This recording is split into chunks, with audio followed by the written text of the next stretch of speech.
See, hello there. Hello, Alicia. Alicia will have you join us shortly in a few minutes. Hello, everyone. Hi, Sally. Can hear you. There we go. Now you're unmuted.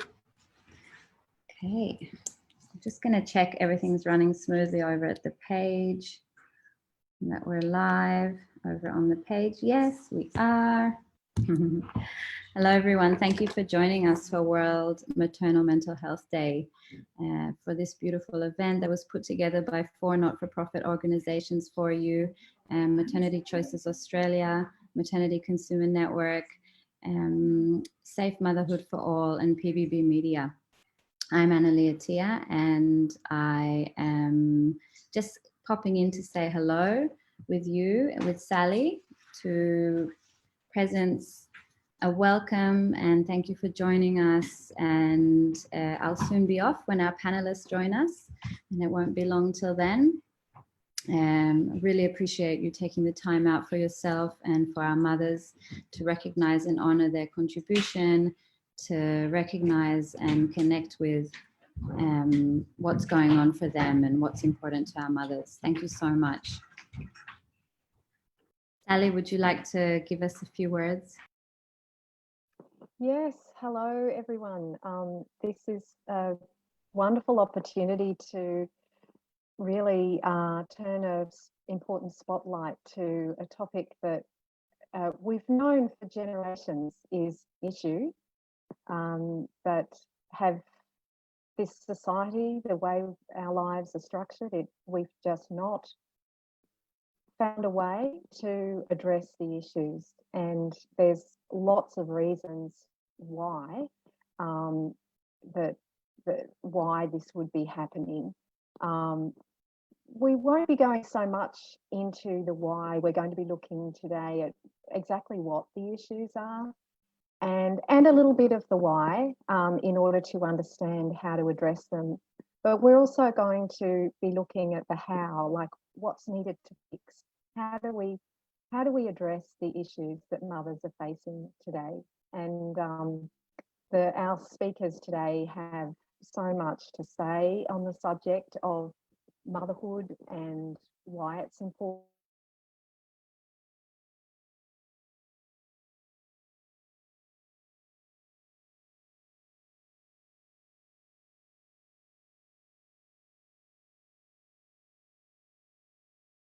Support the mothers. If you give the mothers the support and the care and the validation that they need, you look after all of society. So it's an issue that certainly touches my heart. But I have to say, from my personal experience, it wasn't really until I became a mother for the first time that I really understood at a visceral, cellular level how important this was. And I did recall my mother in my younger years, my mother struggling as well. She was the mother of 6 children and I was the oldest daughter, and so I progressively saw her getting pretty worn down by motherhood, and it actually made me put off motherhood for a long time, seeing how difficult that was. But I also didn't see a way for how things could be different. I just sort of accepted, oh, well, that's just how our lives are, how our life is, and how the lives of mothers are, and just pure acceptance, and not actually seeing that really there's some pretty simple things that our society has the resources to do in order to change what we're experiencing right across the planet. We'll be talking about the Australian situation in particular today, but many of the issues that mothers face in this country are relevant across the world. So we have some fantastic speakers. Shall I go into who they are, Annalie? Yes, please, Sally. Thank you so much. Yeah, so we have Dr. Oscar Serrallach, who's going to be speaking with us today. Dr. Oscar is an integrative GP with a special interest in maternal health and postnatal wellbeing, which I've heard from Oscar came from his own personal experiences as a father of 3 children, and seeing the impact, the compounding impact that each child and the lack of support that his partner needed had on her over time. And through his practice as well, he's come to understand a term, he's developed the term, he has noticed a condition which he now calls postnatal depletion, which is a situation that develops for mothers when they're not sufficiently supported, and it affects them at a physical, emotional, spiritual level.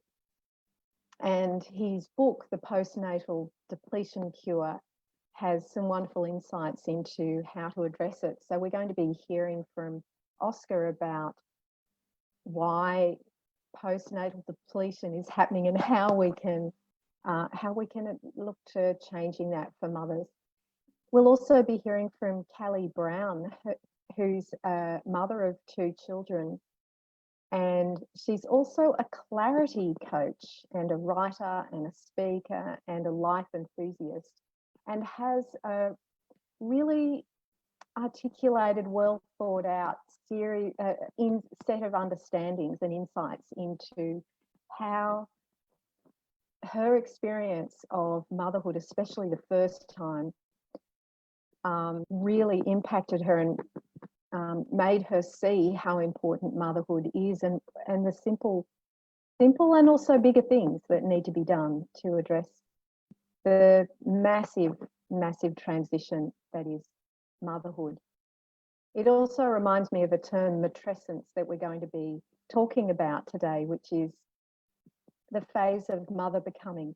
It was a term coined by an anthropologist and childbirth educator and breastfeeding advocate from decades ago, Dana Raphael. I think she worked in New York, and she coined the term matrescence because she could see through the work that she was doing that women were going through a phase of transition that wasn't, oh yes, from one day to the next you flick from maiden to mother. It's that the becoming of a mother is a process, and it can be a messy one, and it needs support, just like adolescence.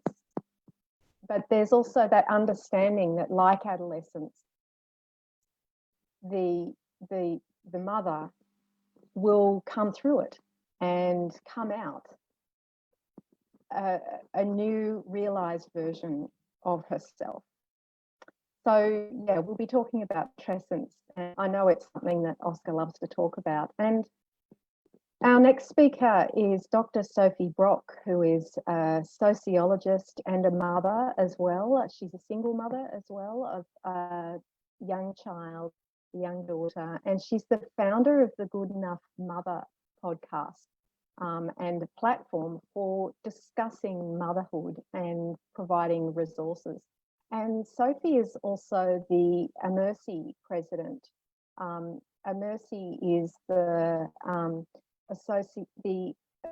Australian Motherhood Project. I'm sorry, the full title just evades me at the moment, but I will look it up in a moment. You can find Emercy through motherhood.org.au. And we also have Alicia Staines with us, who is a mother and a maternity advocate extraordinaire. She's the director and the founder of the Maternity Consumer Network, and she's also a hypnobirthing educator and homeschooling 5 children at the moment, and has a little one in a pouch. I don't know how she does it all. Amazing, Alicia. But Alicia's really got a fantastic understanding of how our medical system is not meeting the needs of mothers through the crucial period of the perinatal phase, which is pregnancy, birth, and the postnatal period. That's been the particular focus of her work with Maternity Consumer Network, but Alicia has also a huge experience of motherhood, the very much the beyond part of pregnancy, birth and beyond as well. And we also have Mary Kirk with us, who is a midwife with decades of experience and also a massive maternity advocate. Mary is the Vice President of the International Confederation of Midwives, and she's the founder of Safe Motherhood for All, which is one of the co-organising organisations for this event today. And we have another speaker that we had lined up. I believe she's not able to attend now, but we have someone else stepping in for us. Is that right, Annalee? Yes, so hopefully we haven't confirmed 100% yet, but hopefully a beautiful woman called Eleanor Bancroft might be joining us for the last 30 minutes of the live stream to talk about Indigenous matters concerning motherhood and birthing on country and just being a woman wanting to access maternity health care services in the future and what that feels like for her and what's important to her. Yeah. Yeah, okay. So we're coming up to 10. Oh, we're sort of up to the time now to introduce have the panelists join the live. Is that right? They have already joined us. They've been waiting patiently in the background.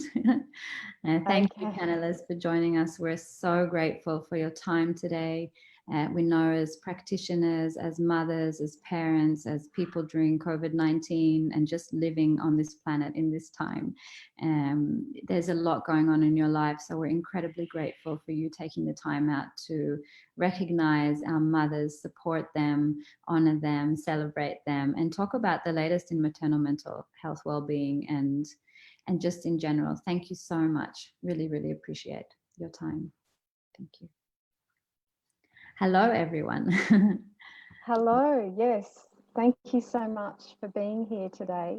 I just, before we get started, I just wanted to acknowledge the traditional owners of the land on which I sit and all of you sit during this Facebook Live recording, and I pay my respects to elders past, present and emerging, and extend that respect to all Aboriginal and Torres Strait Islander people who are tuning in today. We hope that Ella can join us, but please feel free to send in to comment and ask us questions as we progress through this event today. And by the way, that invitation is open to everyone, of course. Please, as we have a structure here. I've got some questions to ask our panelists, but this is a very informal thing as well. And the reason for making it a Facebook Live is that you can send us in your questions. We're keen to hear from you, and hopefully we can time all of this so that the questions come through as we're speaking to the particular speaker and they can answer you directly at that moment. But we can, if we're all still able to stay online, those questions can be directed later. So this event is for anyone who's just tuned in, this event is in recognition of today, which is the International Maternal Mental Health Day, in recognition of the massive issues that are facing mothers around the world, not getting the support that they're needing, basically, in order to do the job that they want to do, so that they can feel like they're being the best mother that they can. For so many of us, we want to be able to give so much more than we actually can, and often find ourselves settling for something way less. And there's nothing more disappointing. And it has a massive effect on our children's well-being, of course. This is the way we are mothered, we take into the rest of our lives. And with the term mother, when I use the term mother today, I'm referring to anyone who identifies with the role of primary carer of children. So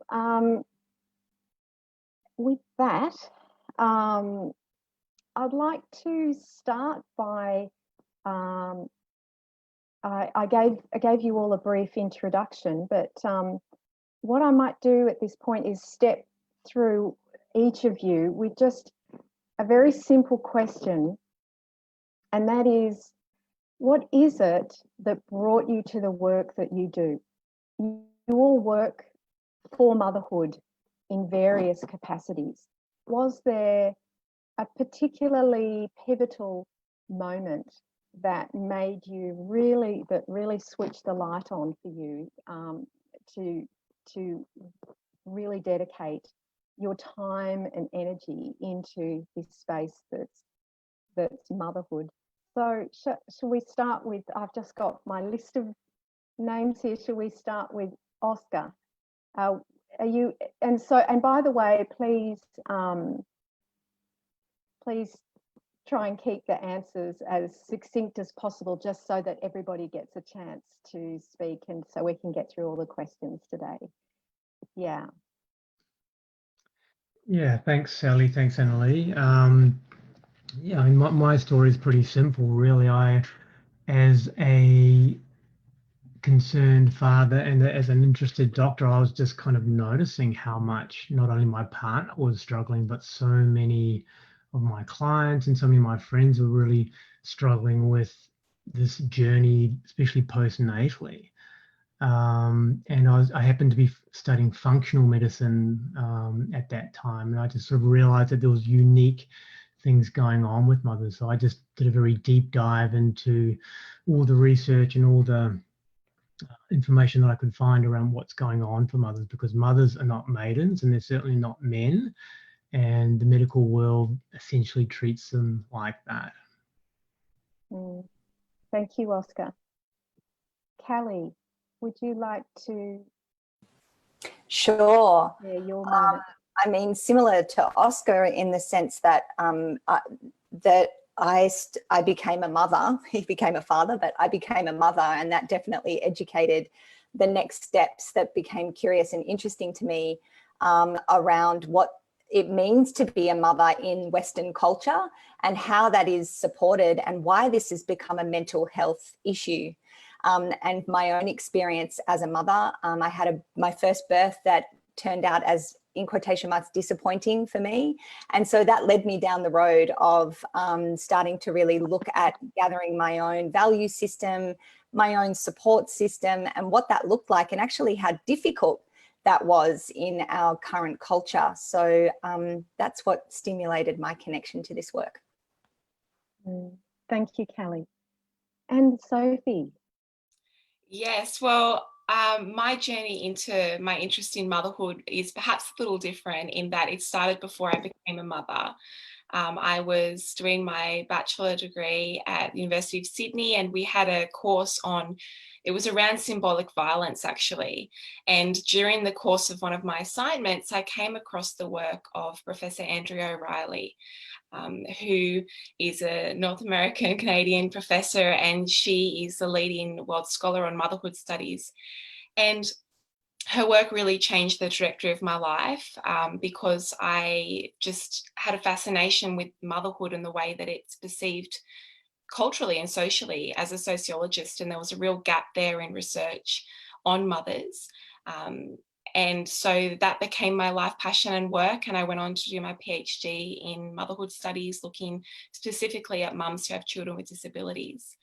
So that all happened before I became a mum. And I remember going to motherhood conferences, and everyone would say to me, "Oh, so you're not a mother. Why are you interested in this?" And I think actually those questions say something about motherhood, because it says that it is supposedly a natural thing, something which we it doesn't particularly deserve investigation or recognition. And, you know, that says something about our underlying assumptions, and it shows how much and how far we have to go really too. Could I just ask briefly, did that experience of investigating motherhood really deeply influence you? Did it help you when you did become a mother? Yeah, so it's something I've reflected on deeply, and yes and no. Yes, in the sense that I was informed about the maternity system, and so I was able to seek out alternative options, recognizing what I wanted and didn't want, which was probably unusual compared to most other women who are first-time mothers. And in the course of conversation with one of my independent midwife, I said, all my research has shown me in terms of preparing to be a mother, that there's not enough research you can do to fully prepare you. So I had an insight into that. It's certainly, knowing maternal scholarship has certainly helped me I don't feel really guilt as a mother. I see my mothering as work. I see it as valuable. And so in some ways I do feel like I sit outside the cultural constructs and institution of motherhood, because I have a clear understanding of it. But at the same time, of course, many of my experiences and my expectations were shattered. And I became a single mum when my daughter was 5 days old. My marriage broke down. And so basically my entire world and perceptions of what I thought motherhood would be turned on its head. So yes and no is my answer to that question. We'll talk more about that later, but I just thought, wow, that's so interesting, because I did not come to motherhood with that level of understanding, and just wondered if it helped at all. And Alicia, I'd love to hear from you about your pivotal moment that brought you to the massive focus that you've had in your life for mothers. Yeah, thanks, Sally. I was in an interesting situation that I was teaching rurally, and I'd done a little bit of research, and my local midwifery group practice was one of the first in Queensland. Then my subsequent birth was with a private midwife, and I just assumed that everyone had continuity of midwifery carer, and it was my midwife who actually told me that that wasn't the case, because I mean, it made sense, and I had such a great start to motherhood. I had a similar situation to Sophie in that I was a single mother going into very early on in my second pregnancy, and I really attribute my mental state being okay in that postnatal period because I felt I was quite insulated with the support from my midwife. So that kind of led me to the path I am down now. It was, you know, just having that exemplary care that I thought everyone should be able to access, and they can't. Yeah, wow. Yeah, that's great to hear. I think especially that you didn't experience the gap in the care yourself, but you just could see how much sense it made. And I'm quite moved to hear that you made such a big change just because of how you felt that other women should have this, and you'd not experienced that gap yourself, which was certainly my experience. I've had the conventional and then the private home birth, the private midwife care, and seen the big gap that way in the lack of continuity. So yeah, thanks for that, Alicia. Mary, hello.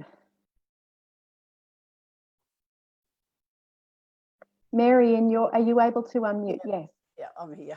With the massive work you've done over decades for women, it must have started really somewhere. Oh dear.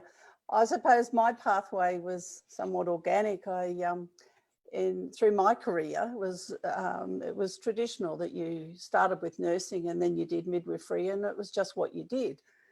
When I did midwifery, I was absolutely overwhelmed by the privilege of what I was doing, and that privilege has stayed with me right down deep inside me throughout my career. That became my focus. I went on a little bit later to work in probably what was then and probably nearly is, apart from Antarctica, Australia's most isolated place, and that was the Cocos Islands out in the Indian Ocean.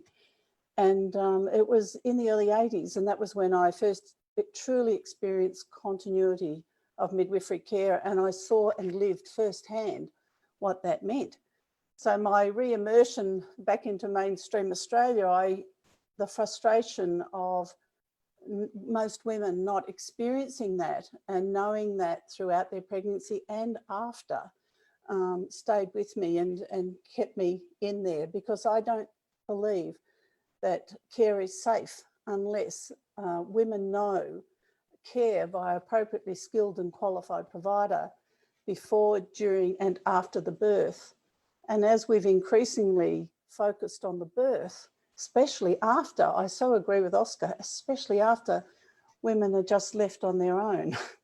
And for 22 years, I was the director of a postnatal early childhood residential service, and I saw women coming in the door just so burdened and wearing labels, all sorts of labels, including depression, when in fact, in my mind, they were showing a healthy response to a stressful situation, and we as a society had let them down. So that's what kept me in there, and I'll stay in there until we see models of care where with women is embedded in the care and respectful maternity care is embedded in the care. Thank you for that, Mary. Can I just say, I think the camera was moving a bit when you were talking, maybe your elbows or something. Yeah. Yeah, wow. So just going back to your Cocos Islands experience, were the women able to birth there, or were they? Yeah. In those days they did. And of course now what do? We dislocate them from communities. You know, there's ample evidence of birthing in country for Indigenous peoples, of the difference that it makes. It reconnects whole communities. You know, there was a marvellous study done, a comparative study of Halls Creek and Inuit communities in Canada. Amazing outcomes by reintroducing birthing on country, where outcomes were better than in downtown urban centres. Yeah, that's right. Thank you, Mary. So at this point, I think it'd be quite good to cover off some of the more technical big picture discussion around motherhood and why it needs support. And Oscar talks a lot on that subject around the medical system and the economics as well of the impact that not supporting mothers has on society. And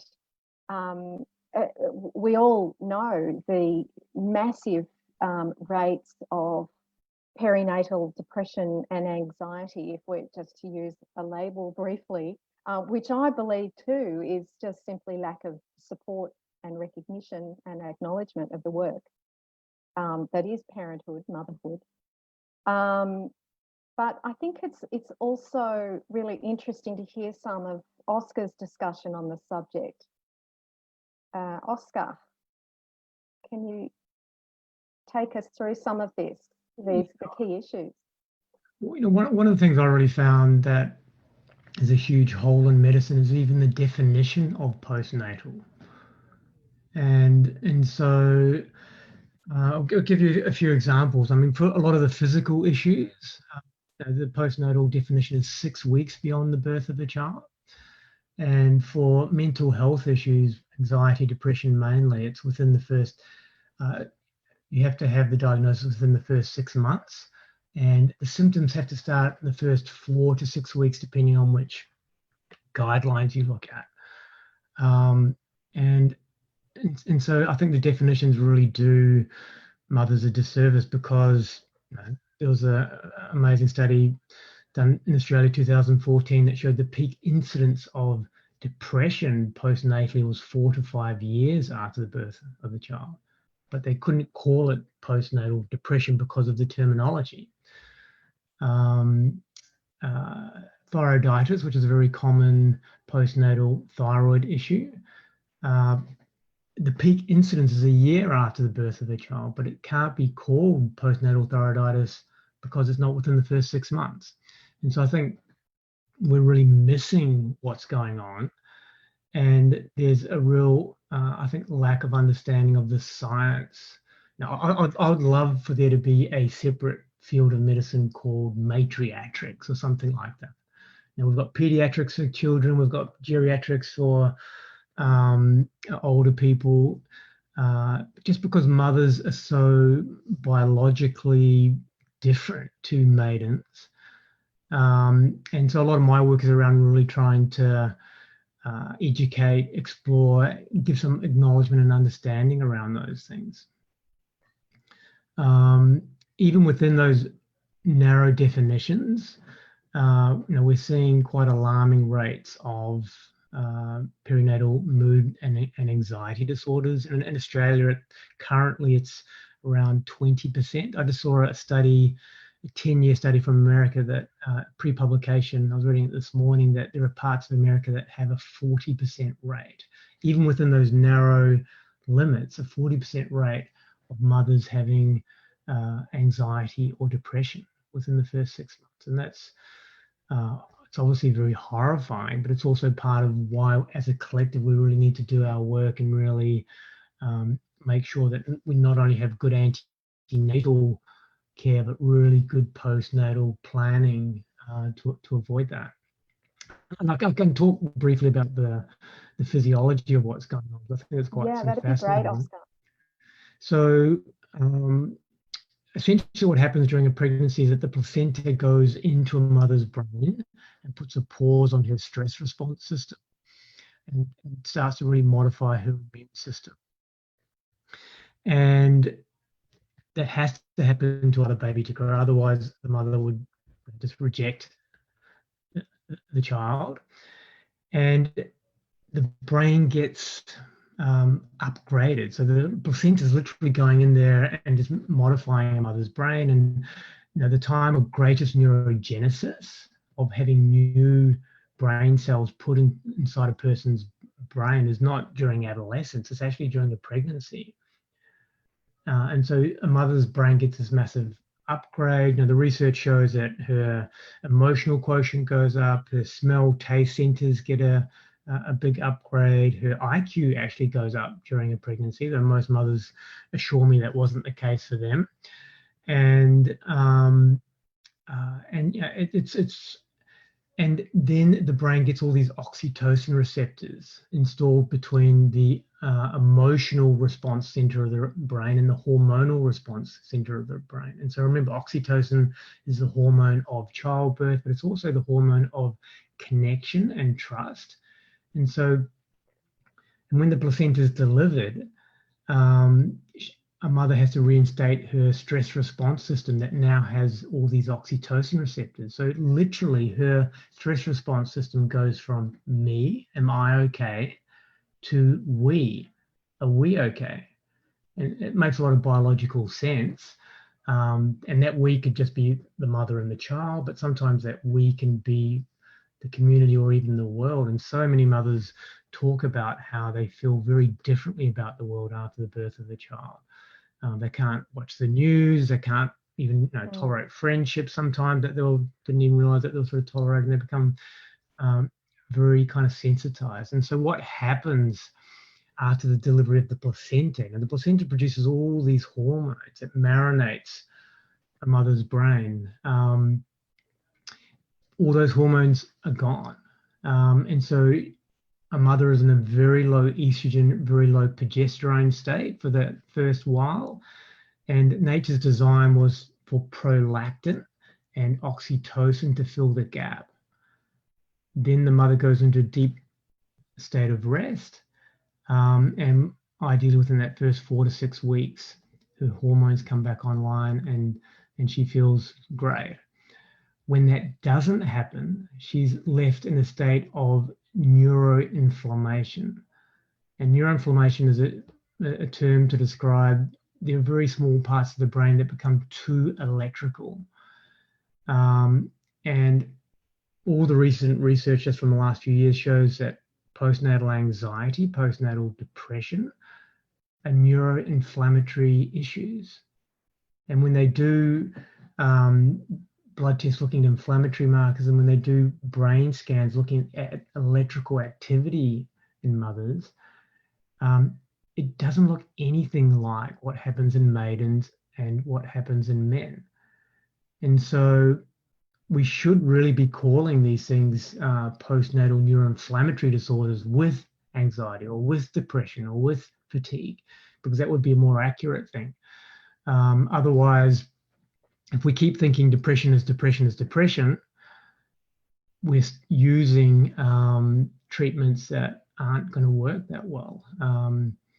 And so I think this reframing is really important, especially as we're seeing cases of these disorders just very rapidly increasing. So yeah, so this idea of neuroinflammation, I think, is very powerful. It's very, and it really alludes to what you're saying, that it isn't depression in what we think of as depression. When mothers are anxious, it's not anxiety as we typically kind of think about anxiety. It's actually something different. Yeah, so Oscar, what is it that I may have missed something? I'm also checking messages and so on, but what is it that prompts that highly inflammatory state? Is it having emotional support that? Well, it's a lack of hormones that causes that inflammatory state, and so. So you're going to get that anyway? Well, not necessarily. And if the hormones don't come back online for a long time, you can be left in a neuroinflammatory state for years and years afterwards. It may not just correct by itself. And we all know mothers who have been left in the state for decades.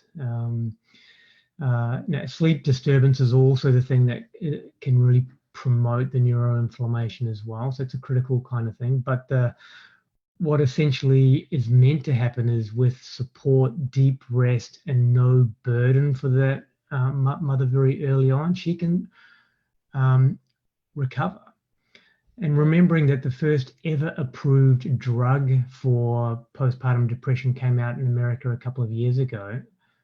And it's not a psychiatric drug, it's a placental hormone that they have they've tinkered with and inject into a mother over a 60-hour period, and it literally switches off that postnatal neuroinflammation. So it doesn't manage the depression, it switches it off.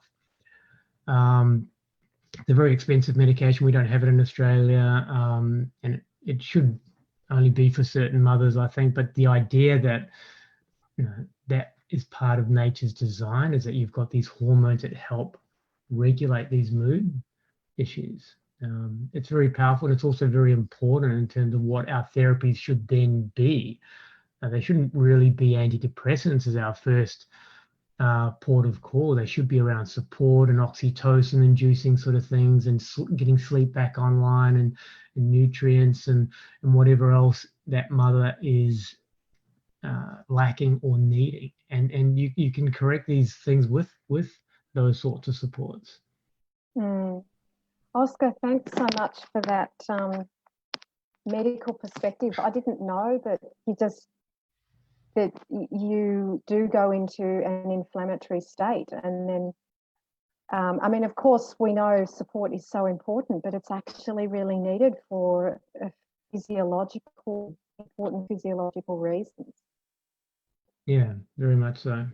Yeah. So, and Sophie, just a little bit more of the big picture too. It would be interesting to hear some of what you learned from Andrea Riley. She's such a strong voice in this space and has been working in the field for a long time. But maybe you've got some other insights too to share about the social side of motherhood. So you have a new mother. She's gone through that massive birth process. She's now going through the inflammation process, which is causing rocks and bumps in her road physically, and issues with sleep, etc. And just the massive transition of becoming from the I to the we, as Oscar was talking about. but there seems to be this big gap in social understanding for motherhood. It would be great to hear, like, because women don't seem to give themselves the license to reach out for support. But I'm sure there's a lot more that you can talk on that subject. Yes, thanks, Sally. So I think that, my perspective of the cultural and social ways that this operates fits in exactly with what Dr. Oscar is saying, because the reason why women are ending up in this state of that inflammation and that isn't able to be switched off is because they're not getting the adequate support to do so. They're being expected to be up and about right after birth. And taking a broader lens look at this, when I'm talking about these expectations, and what I think is important for us to acknowledge is that we come into motherhood with a certain set of expectations around how it will be. And those expectations are formed from our childhood, from our society, from our media, from our understandings of what it means to be a mother. And it is usually a pretty big shock for women when they transition into motherhood, because what we find is, A, we can't ever live up to those expectations to start with, and B, that actually trying to causes us harm. And part of what's interesting in this climate, particularly in the context of a global pandemic, is the ways that our isolation as mothers has actually been exacerbated, in the one sense that this feeling as though we're trying to juggle all of these balls in the air and be the teacher at home and be the mother and be the worker and be all of these different roles. But the interesting flip side to that is also that for women who are becoming mothers in this context, they perhaps have experienced an enforced sense of isolation and rest, which in other cultures is culturally and socially enforced after a woman becomes a mother. So it's this really interesting dynamic that we look at between the physiological aspects and the social and cultural aspects, which have resulted in our culture and society for massive burdens for women who are mothers to carry. And they are carrying them, it feels like, alone, and it feels like it can be quite an isolating and heavy load, and it can feel like you're the only one experiencing it. But recognizing that actually you're not alone, and that this is a cultural and social pattern which is happening throughout the modern Western world, that's the first step. I think we can't change this until we acknowledge what's actually going on. Yeah, because there's also the massive economic burden too that many women face when they become, when they become mothers. This pressure to return to work in order to sustain economically our lifestyle in this society. That's a huge burden as well.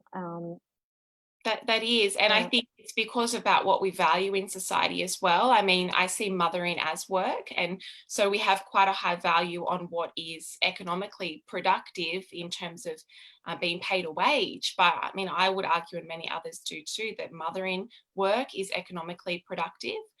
If you think of human resources and human capital is the future of our world, and it's the foundation of our economy. And Crittenden talks about this and says that actually we look at mothers as the primary economy movers and enablers, because they're doing the work of raising children, and also others who provide care work too, teachers, people who provide care work keep our economy functioning, but it's in an invisible capacity.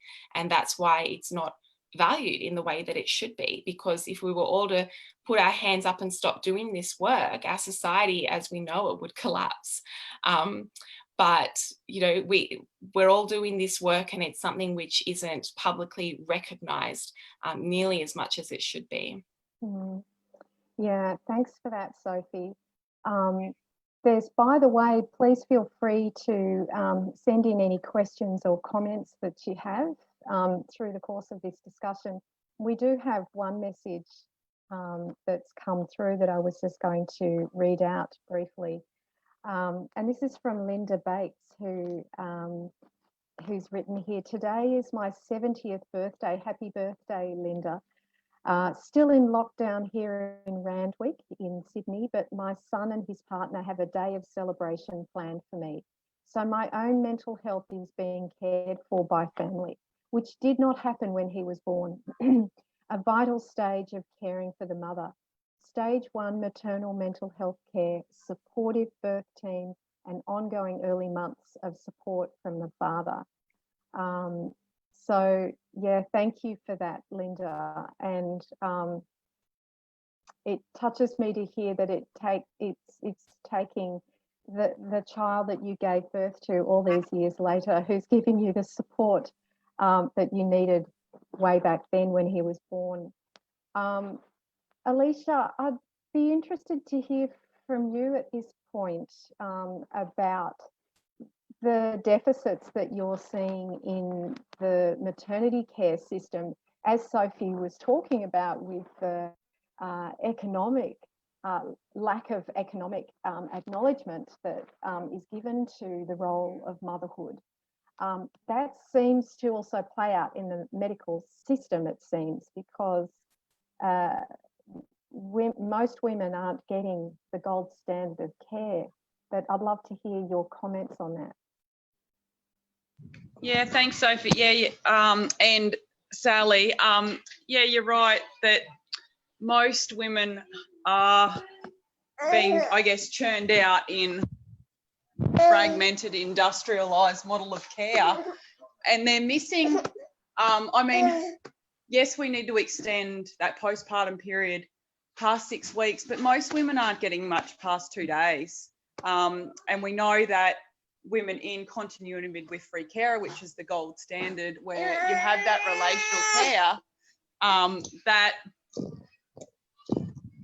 women are feeling more supported and they are a lot more satisfied in their care. And I think it's just one element of a whole range of things that we need to do to be supporting mothers. And if we think of birth as that foundation of motherhood, when we've got women who are in fragmented models and they're not satisfied with their care, they're not being supported or even educated around the steps that they need to perhaps take in that postpartum period.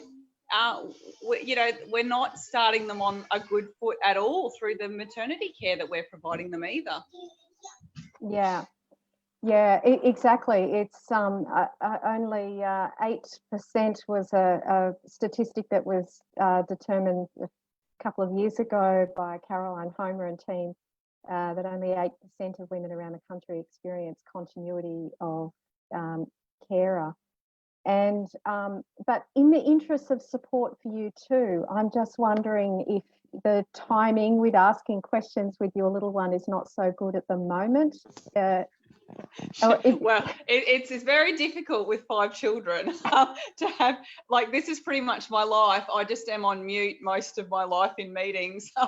You can see she's got an earbud. It's almost like a little puppy chewing on the earbud that she's managed to salvage from my ear. No, it's totally fine.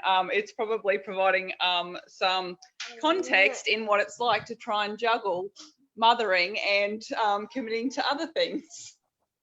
Yes, and we are totally fine with how you want to participate and however it's happening in your home, Alicia. I just wanted to give you the opportunity to say, hey, maybe I could talk in half an hour or something. So feel free to do that at any point. So Callie, I'd like to hear next from Callie, but also really happy for any comments and questions and suggestions along the way. Callie next, about how all of this is filtering into your mind as the mother on our panel, and then I'd really like to hear more from Mary about the midwifery perspective that's missing in this picture after she hears from Callie. So yeah, let's hear from so many beautiful and interesting contributions here, and it's such an alive conversation. And I feel I feel quite emotional that this is something that we're bringing to the forefront and having as a conversation, because I believe, having moved through a challenging first birth experience and then taking myself through the becoming of a mother, the matrescence, to then have my second child 3 years later at home, me and the wall, with a baby that came through on call, which means still in her amniotic fluid. And so I was able to see her as she was inside my body. And that was to kind of see and move through that myself. What I feel like as a mother and what I'm piecing together from all of this amazing information of these superheroes that have committed their lives to advocacy for mothers is the trusting in myself. The trusting in myself, the journey that I have taken in as mother to come back to the center of myself. And what my children have gifted me is an opportunity to do that. And what I've managed to do through motherhood is ritualize the process rather than clinicalize it. And I think that that's the piece for me that it still gets me emotional, is being able to take my power back in a sense and just really trust my body and trust that I'm made for this, and that I'm the first in a long line of generation of women that came before me in my family to breastfeed. I ask myself that all the time. I'm like, why did I have such this deep need to connect to breastfeeding my children?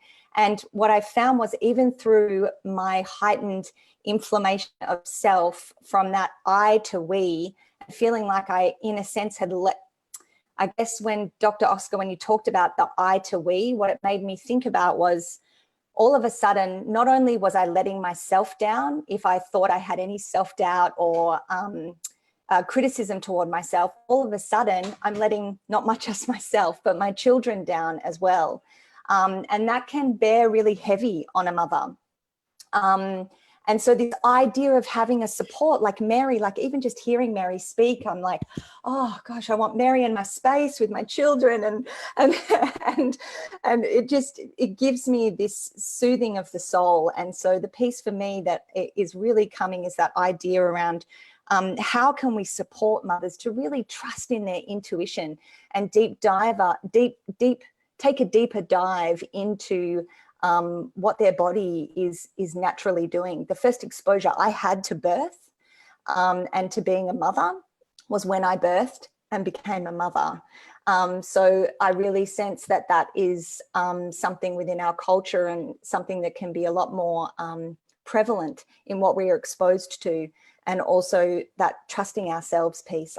Everything that everyone was saying for me just felt like this has been a deep journey of me really coming into myself and trusting that piece, rather than feeling like there was something wrong with me or buying into a label, really owning my own expression of my feelings. And I love what Mary said, was that there is going to be a healthy response to having a baby, and that is going to include some emotions and a really large emotional landscape. And do we have the space, a safe space, to move through that natural, healthy response? Wow, thank you for all of that, Callie. I too was feeling emotional listening to you talking about feeling emotional.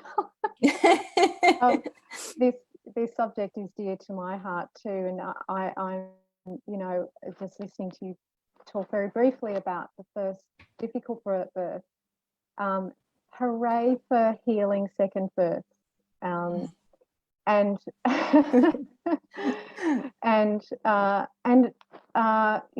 it's just such a shame that it takes such a there's such a journey to setting that second birth up for yourself. Mm-hmm. You have to go through the first one and then fall pregnant again and think, oh my God, I'm going to do it again, and how are we going to do this? And then in my case, I stumbled upon wonderful information. It was really a stumbling upon. Me too. Was that the case for you too? Oh, absolutely. Yeah, I absolutely. But then once you stumble, then you find there is a plethora of women out there that are like, oh, come here. And even the positive birth movement and all these pieces that I was able to that were at my fingertips once I opened that door. Yeah, the internet has been such an incredible resource for mothers to tap into some of this my second birth was nearly 12 years ago, and the internet wasn't nearly what it is now, but there was information, and there were those old-fashioned forums and women sharing stories there, and my eyes popping out and realizing, Yes. wow, maybe I was just over-serviced the first time. So it's interesting, you know, to get that experience of the second time where it just, oh my God, the baby just is born. Yes. That's not the case for all of us, you know. I'm just saying for and I think what, speaking to that, Sally, is the overwhelm, because there is overwhelming amount of information now. You know, we call it an infodemic, and so there can be an overwhelming amount of information. But the piece here that I know mostly everyone has touched upon here is that finding that continuity of care that supports you, that supports your value system. What has you feel safe as a birthing mother? And what's interesting when I think of you, Alicia, is with 5 kids and homeschooling, and I got this with home birthing. I actually kept my home birth to myself and to my family, and with my private midwife. That was it. It was nothing I shared with the community. I just didn't want anybody else's projections around my choice. And so what I find is, even with homeschooling and home birth, there's a lot of preconceived ideas of people who haven't even, you know, I'm sure a lot of people are now open to homeschooling from this experience with COVID-19, because their expectations or preconceived ideas have kind of been, the glass ceiling has been shattered, because they've actually stepped into it with their own value system, their own energy. They've slowed down, they've given themselves the permission to experiment and try it out without the societal judgment of, oh, homeschooling, don't know how you do that. You're a Wonder Woman. Or home birth, oh gosh, I couldn't do that. When you really start to question yourself, do you really know what home birth is? Do you feel safe when you close your eyes and think about it? Would that feel like a safe place to be? So there's that too, you know, the overwhelm through expectation and information versus actually tuning into yourself and knowing what has you feel safe. Yeah, and systemic, this overlay of the systemic attitude around what is considered the safest way to give birth. And for some women that might be at home, but also for many others it might be in the middle of a massively staffed operating theatre. And that's not always on it either. And she believes that she, or the birthing parent, may feel that very deeply, yet still struggle to find the support they want to have the birth they believe they need to have for their child. And somebody might be saying, oh, but you can be, you know, you'll be fine. And but it's this lack of continuity piece that I think really, really makes the difference. And Alicia, if you're able to chip in just very briefly on the home birth point that Callie was just making, are you noticing more women opting for home birth? Absolutely. Obviously, our organisation is very much around continuing midwifery carer, and that can be in whatever setting, but huge increases currently in the demand for home birth. Some women, I guess, were on the fence about it, and COVID has definitely tipped them the other way. But for some women, they actually had never considered home birth, which is, I think, perhaps a reflection of that we're not educating women well enough on their choices and providing them with the evidence that they need to make informed decisions. Because once we look at the evidence, like for low risk women, it's overwhelmingly great outcomes for birthing at home. So I think there's a lot there to be done in the education of women, and often it's their GP, and whether we need to be educating perhaps GPs a little bit better on, you know, because a woman's pregnant, she goes to a GP, or you know, it's usually the conversation, do you have private health insurance, or if not, you go to the public hospital. There's never any conversations around what do you want for birth and how would you like to be supported by your care provider in that setting. And are women able to access the home birth if they're choosing that in this time to avoid being in a hospital? Are women able to access home birth, or are you finding many can't? Many can't, because we know that there's only a couple hundred midwives, private midwives in the country. So the demand is far outstripping the supply. We also know that the publicly funded home birth models in hospitals are very exclusive. Some of them are really paternalistic in their criteria. Why does the partner need to sign the form to say the woman can birth at home? You know, things like that. Managed birth of the placenta, like if a woman doesn't consent to that prior to birth, she's not allowed to birth at home.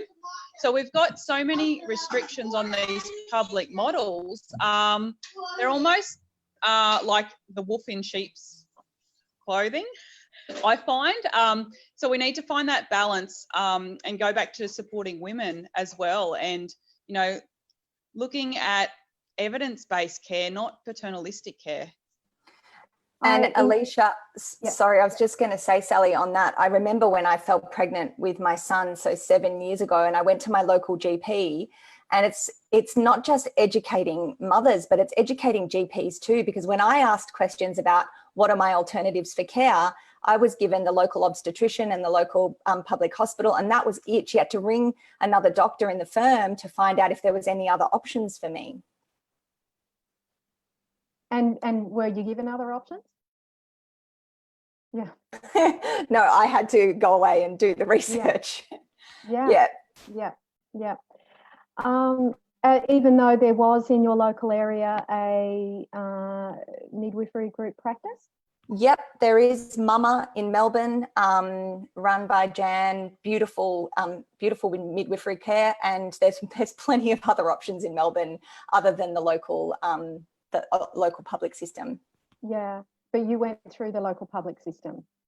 I didn't actually. I ended up choosing a birthing centre that wasn't even in my catchment, but so I could have the continuity of care within the hospital system. It wasn't offered in my public hospital, so I ended up actually like moving to be closer to an area where I could have continuity of care. Yet I've picked up from something else you've said in the past, Callie, that there was something in the criteria of the birth centre service that excluded you right towards the end, and you found yourself in the standard maternity care system for your first birth. Yep, I was in the birthing centre. It was the only birthing centre attached to a hospital in Melbourne at the time. I don't even know if it exists anymore. Yeah, like on the 36th hour of my labour, I was actually transferred into the public system. So, and then that was it. It was like all that midwifery care that I'd had from the continuity was ceased. And now all of a sudden I was working with an OBGYN I didn't know and a group of nurses I didn't know. And that was it. I never saw those midwives that had cared for me for the 9 months. And that was because of to progress. Intervention required. Yeah, wasn't progressing. Yeah. Yep. And he turned posterior during labour. Yeah. Yeah. Okay. Mary, now I will come to you. I wanted to grab Alicia while it looked like, see, here she is with a cup of tea. She's finally got a moment to herself. So I just wanted to grab her on the home birth point. But Mary, I know that one of your passions, and certainly the passions of the Safe Motherhood for All project, is your campaign that you have for the first birth. I'd love to hear you speak on that and why it's so important, especially in the light of everything that you've heard discussed. I'm sitting here and I'm listening to everybody, and I'm appalled that people have to stumble across information, evidence-based, reliable evidence-based information, that people have to stumble across it, that all of us as health professionals in the space, I think, should be ashamed of ourselves, that people have to stumble across information based on reliable evidence. The good news is, you know, this situation is humanly constructed and can be humanly changed. And I truly believe that small changes can make a big difference. the very first thing is you shouldn't have to wait for that second birth to have a good birth. And a good birth can be had in any context. There's nothing magical about birthing at home, in hospital, elsewhere, if you have the support that you need in your situation to do it. The safest place for a woman to birth is where a woman feels safest, and she should be supported to do that. And in my experience, and I've had plenty of experience, women don't want to birth in a place that's not safe for them, their newborn and their family, when they're given the evidence and the right advice and the right support. They don't. So I truly believe that we need to make some small changes to get a big difference for all women. One of the first things, of course, and that should start at the first birth. You shouldn't have to wait till your second birth. You know, women today aren't like my mother. You know, I've got 52 first cousins on my mother's side. You know, they got to have 6, 7, 8, 9 births. Yeah, you know, I got number 3, 4, 5, 6 and 7 right. You know, that's not a luxury women have. So we really need to have systems in place that first birth is the best experience. And coming back to what Oscar said, that first birth, women shouldn't know about that inflammatory response. They should have the support they need. Now, that support is not only midwifery support, or it's a whole of society support. So it comes back to the point that was made about education. We need to start early about educating women about having a baby. And it's not just about the birth. How do we set you up for success after the baby's born? What might that look like? You know, one of the big things in the organisation I've been working for is we ran a program called Relaxing into Parenting. And one of the first things we taught people was start thinking now, because after a baby's born, every relationship is up for renegotiation between you and your partner, you and this baby, and the wider world. Think about that now. Have those conversations now with each other and with your wider world, so that there's not the tension of, I didn't want the baby picked up, or I do want the baby picked up. You know, do it now. So we really need to start beforehand, and women want to know. The first and biggest fallacy is, oh, people are only interested in the birth. That is not true. And again, that's blaming women. It's not fair and it's not correct. That we as health professionals have become so overly focused about the birth, we've forgotten about everywhere else. And we've let women down. So that's the very first place. So that first birth and every birth is a good birth, whatever the outcome.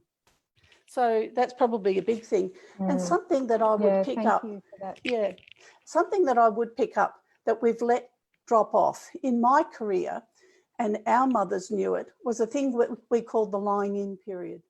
And this comes back to Oscar's point about the inflammatory response, the beautiful lying in period.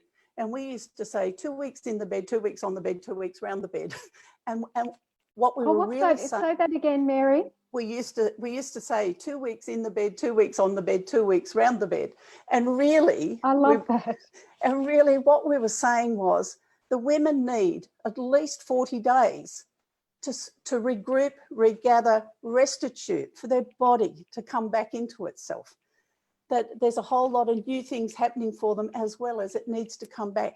So we let that die. You know, they think they've got to have the baby, they're gone within 24 hours, do the shopping on the way home, have home beautiful so that 5,000 people can book into the house.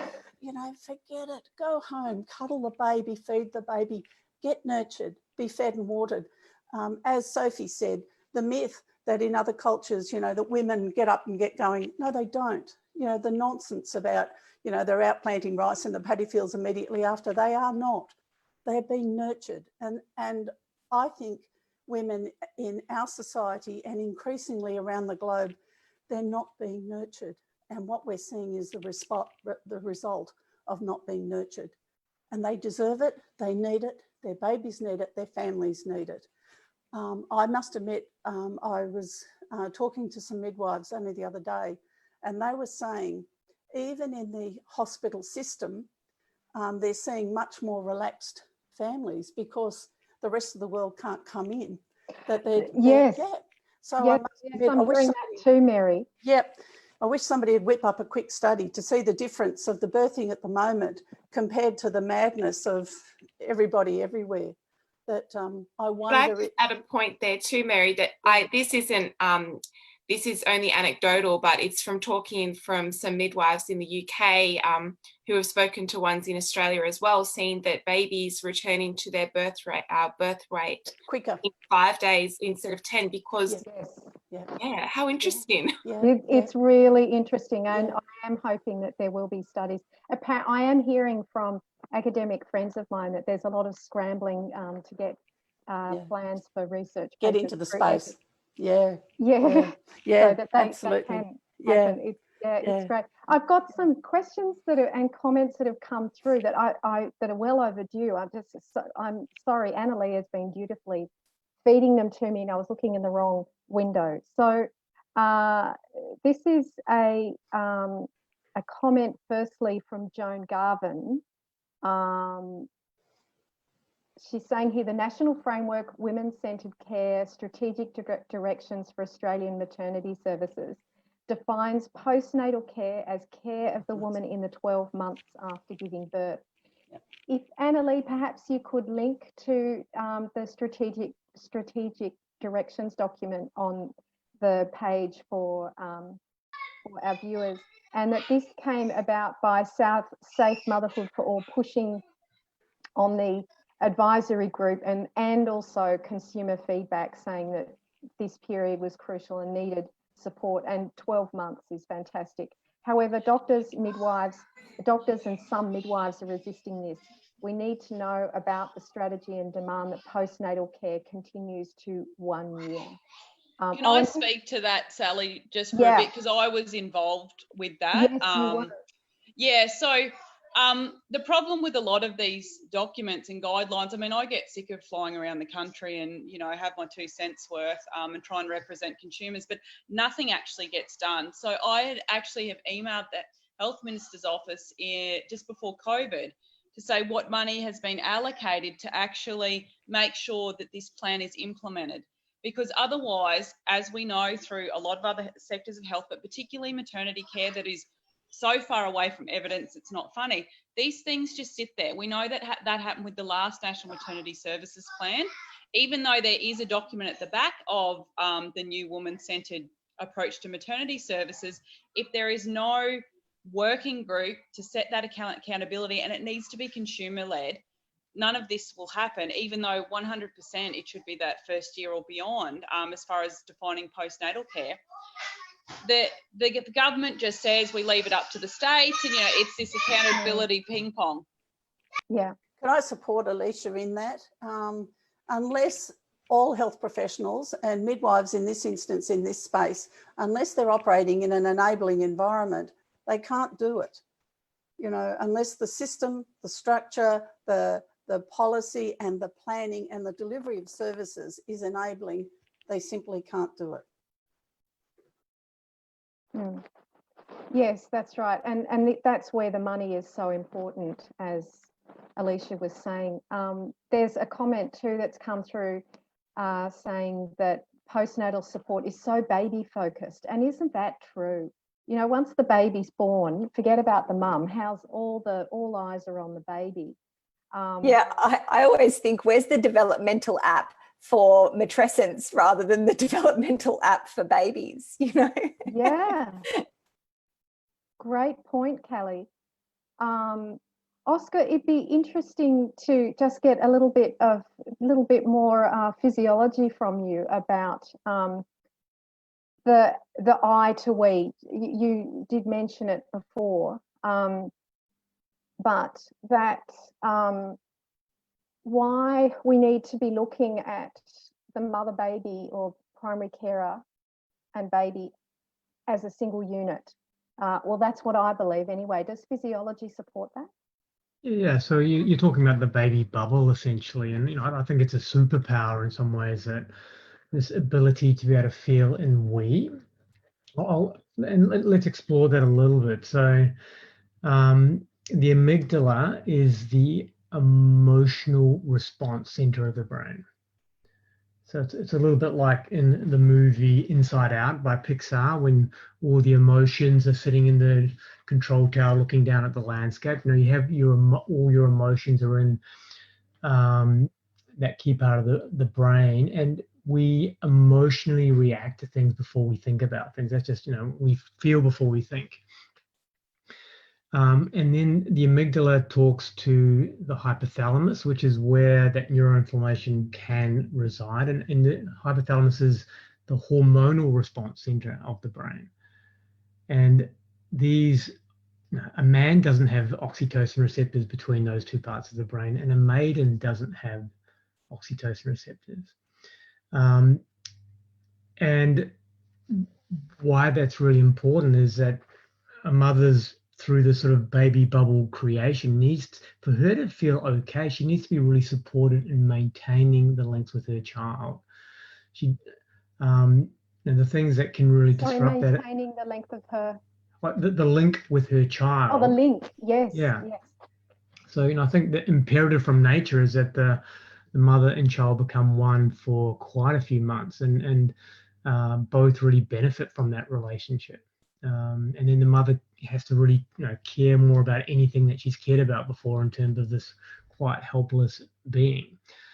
Because children are born very prematurely.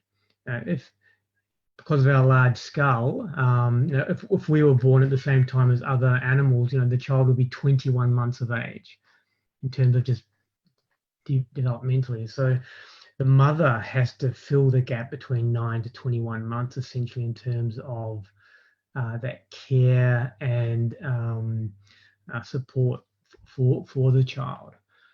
And so this idea of safety and connection is really important. So whatever support or decision that the care team make for that mother, or in conjunction with that mother, have to have that idea of safety and connection in mind. And the things that can really undo that are overwhelm. So they've done lots of research around overwhelm, and when a mother gets overwhelmed, she can actually become neuroinflamed, and it can I don't really... know if it's... Say again? I don't know if it's just my connection, but there's been some delays in your speech just there. Is it okay for everybody else? Yeah, okay. Yeah, well, I'm sorry, Oscar. Did you have something else you wanted to say? Well, it's essentially the two worst things I find for a mother in that early stage are overwhelm and judgment by self and judgment by others. Because again, the research has shown that can really promote and maintain that neuroinflammation. So we should be very mindful of those two things whenever we're thinking about our mothers, dealing with our mothers, and doing postnatal planning or antenatal planning with them. Yeah, thank you, Oscar. I've just received a message that we have two other women joining us, joining our panel. Two First Nations women, Kiralee Dawn, a Barkindji woman, and Ella Noah Bancroft, a Bundjalung woman, both without children at this point, but both hoping to become mothers one day. And I've also got some more comments that I'll be reading out too, but let's just check to see if they're with us. Annalee, do we have Ella and Kiralee? Yes, hello everyone. They'll be joining very shortly. Thank you for making this space for them. Thank you. Okay, thank you, Annalee. So, Sally, can I just speak to something quickly that Dr. Oscar brought up for me then, which is also the work around the social narrative, and the social narrative that encourages that judgment and that overwhelm, and really looking at our own personal stories around birth and our beliefs, and who are we talking to? Are we talking with women in our own families and outside of our families that believe in birth? So really looking at who are you discussing with, what is your conversations that you're having, and what distinctions do those people around you have around birth, so that you can get really clear on your own personal narrative. Yeah, the narrative is so important, and we don't acknowledge it, do we? You know, we don't Could I go into birth with an awareness of it. Could I just add in there, I think what we're speaking about here really is what's called in motherhood studies the perfect mother myth, or it's called the good mother concept, or the new mumism, or intensive mothering ideology. And it's basically this sense that this is a cultural ideology, and it's what Adrienne Rich spoke about decades ago in terms of the institution of motherhood. And the institution of motherhood is something which is a structure which is social. It's based in patriarchy, and it's not for women, but the thing is, the way that it's able to be sustained is because as mothers we internalize and live out our lives according to this institution and this structure. And so a really helpful thing that I've spoken to other women about doing, and that I do myself sometimes, is thinking about that inner critic and that first judgment that comes to mind, and questioning that, whether it be about our own mothering or someone else's mothering, and recognizing that, hey, does that perception and judgment actually belong to us, or is it coming from the broader structures that we live within, and how can we challenge that, and how can actually the challenging of that not only free ourselves from that institution and structure, but in doing so we free other women as well. Yes, yeah, exactly. It's that's a wonderful inquiry, and something that we should grow up with an awareness of. And thankfully, Ella and Kiralee and you, before you were a mother, Sophie, but there are women waking up to this and learning about it before they step into motherhood. I've got a comment here too from where's it? So this one is, as a society, until we value childbearing, acknowledging that a woman having a baby provides a community good at significant personal cost, nothing will change. With so much resting on mother's shoulders, it is vital she is given the support she needs for her well-being, so that she can care for herself and her child. That's from Ellen O'Keefe from Safe Motherhood for All. Thank you, Ellen. And there's a message here from a listener. In my other life, I'm a natural medical practitioner, and it is so good to hear that finally we are starting to see the danger and limitation of diagnosis. Currently listening to Callie, and this is work that I've focused on, reconnecting women to themselves and acknowledging how much they have done on their own. Over-clinicalisation is so dangerous for mothers and their children, and therefore ultimately damaging to the family. And that's from Ali Mack. Can I just say something to that too, Sally? Yeah. When I had my second child, I didn't have any mastitis or anything like that with my first. And so when I started to have those symptoms and the fever and everything, I had my continuity of care, and even my delicious, beautiful, connected, loving private midwife on, because we had such a sort of, I don't know, such a connection. I remember being on my bed and having a fever, and she said, do you think maybe you need the mental health plan? And I just looked at her, I just gave her this look, and I was like, I'm right in the middle of like week 2 with a toddler, a new baby. I'm experiencing this mastitis for the first time. Maybe we can talk about this in a couple of weeks. You know, I was able to just sort of come forward, but I realized for her in that moment, there's also like the system, you know, like, do I need to check the boxes here? Is there something that I'm not seeing that I need to see? And so I could feel that pressure for her as well, of kind of just wanting to be on top of things as well. Does that make sense what I'm saying? Yeah. Mary, do you have anything to say to that? I think you're absolutely right. I think all of us are operating in a social and for us in a professional system, and we have to work within that system, and we have to get the best out of that in the context of what's best for the person. And it's an enormous challenge for us. That's the reality. You know, many people feel like a lot of their care is tick box care, you know, that and a lot of it is that the system itself demands that you know, our legal setup is such that we have to cover every single thing shame about the fact that for most people, a third of it is probably necessary, but everybody gets all of it.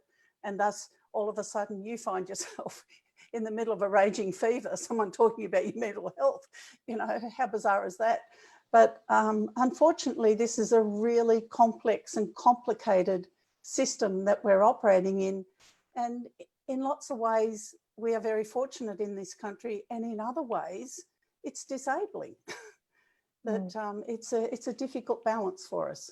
You know, Oscar would live this all day, every day, balancing how much do I say, how much don't I say. If I say everything there is today, well, today won't be enough.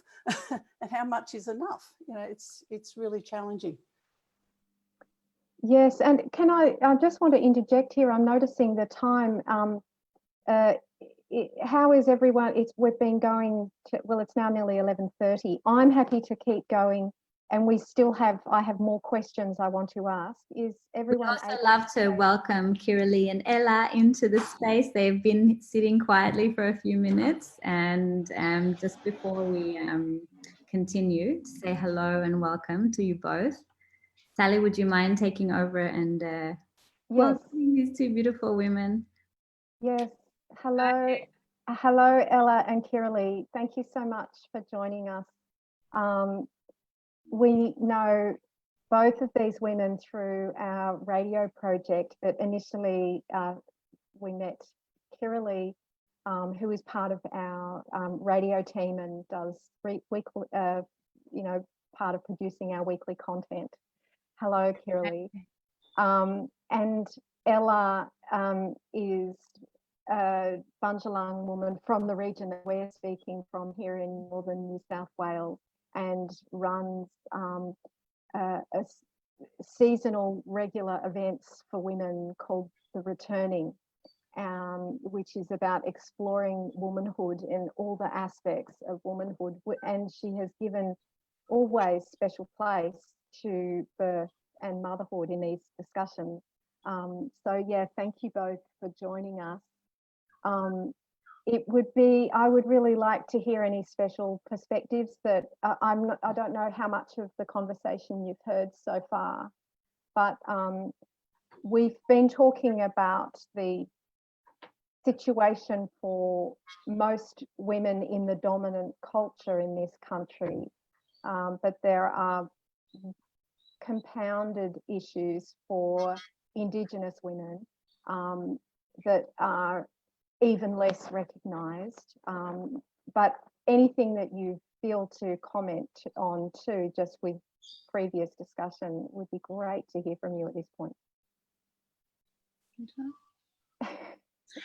Okay, first, I guess one thing that we just want to note is that we're talking from the perspectives of, young contemporary Indigenous women. We don't speak for all women, and Kiralee is from the Barkindji, which is like down outside of Sydney, and like said before, I am from Bundjalung. But for anybody that doesn't know about Indigenous cultures, there is a large group of clans that live within the mainland, and so we're just talking to our own personal experience here as contemporary Indigenous women living in this current time, and our own perspective on birth. And it's already stated that we don't have children, but we both do want to have children in the future, and both are very passionate also about birth and keeping culture alive for our children, and really going through the protocols in which, for me personally, like I know is important to bringing a child into my space will be around cultural appropriation and having things that are traditional, and making sure that my child is really growing up with the best kind of birth possible, and that is embedded in Bundjalung ways. And Ella, do you feel that you will be able to access that in the maternity care system as it exists today?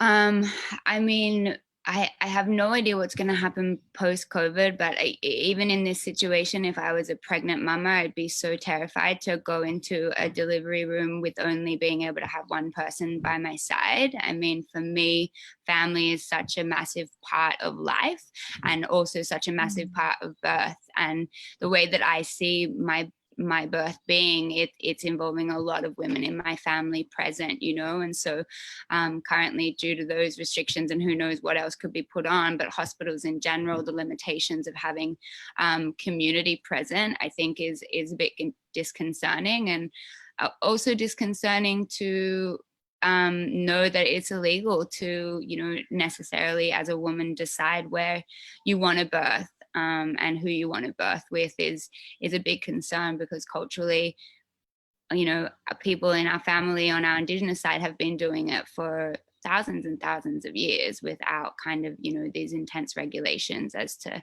what the law has put on our bodies now. Yeah, and Kiralee, you will also have a lot to share on this subject, also as the founder of an Indigenous doulas project, and in your work as a doula and having attended many births over the years. Yeah, well, I just think like having access to culturally safe maternity care is really important.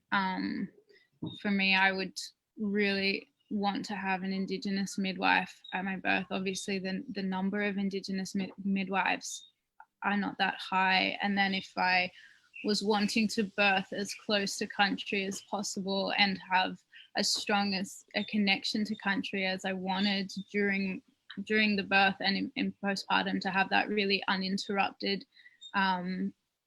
connection to my body, my partner, and to the earth at the same time, like, to, you know, the ability to access an Indigenous midwife who's doing private maternity care and able to do home births is obviously lower as well. But you know, having culturally safe care, like having other Indigenous women around, having Indigenous doulas, just having that support really makes such a difference.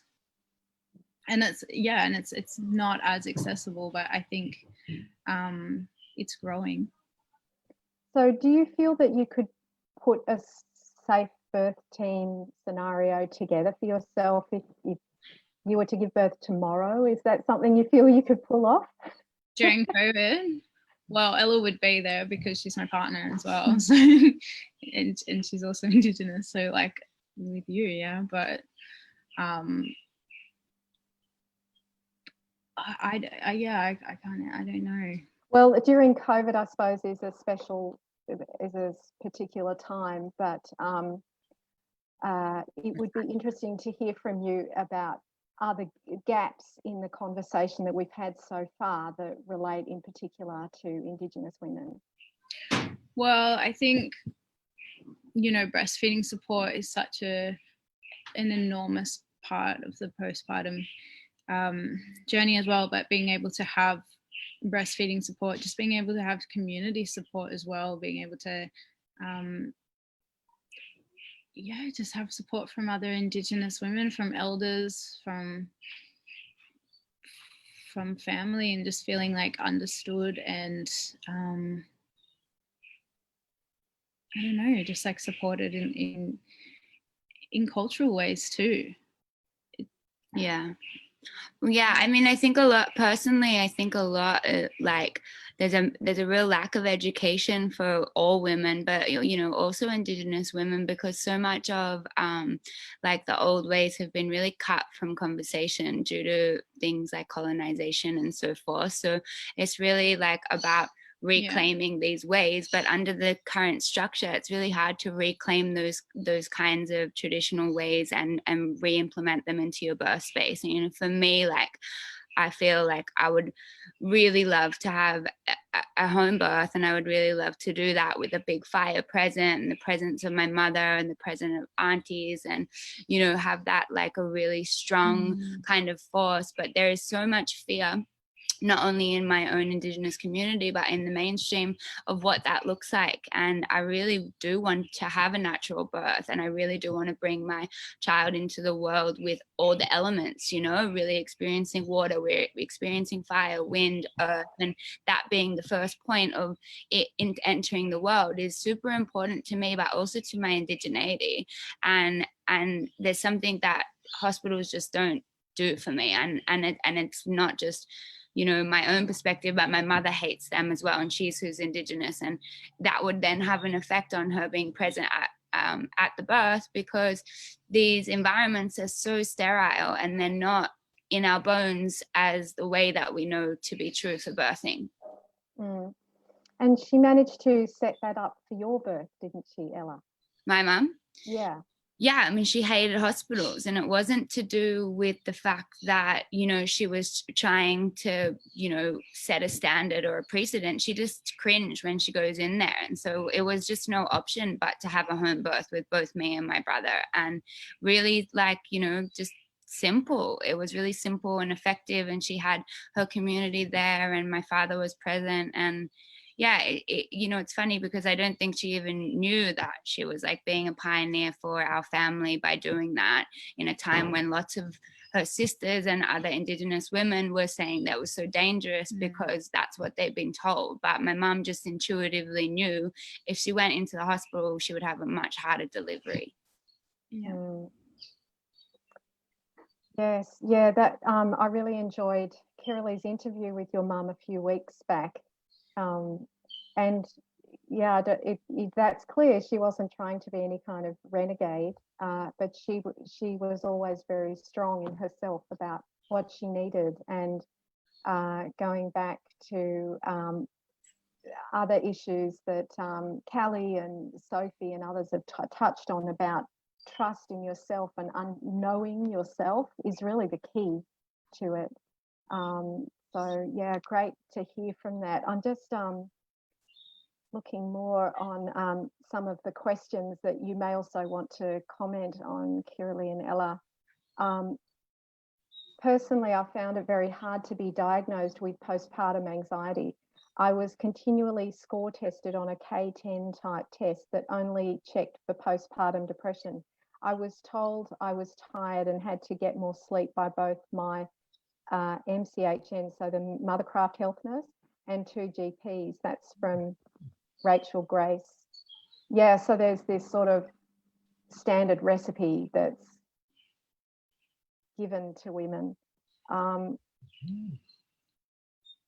there's another comment. Can I just comment on that before you go on?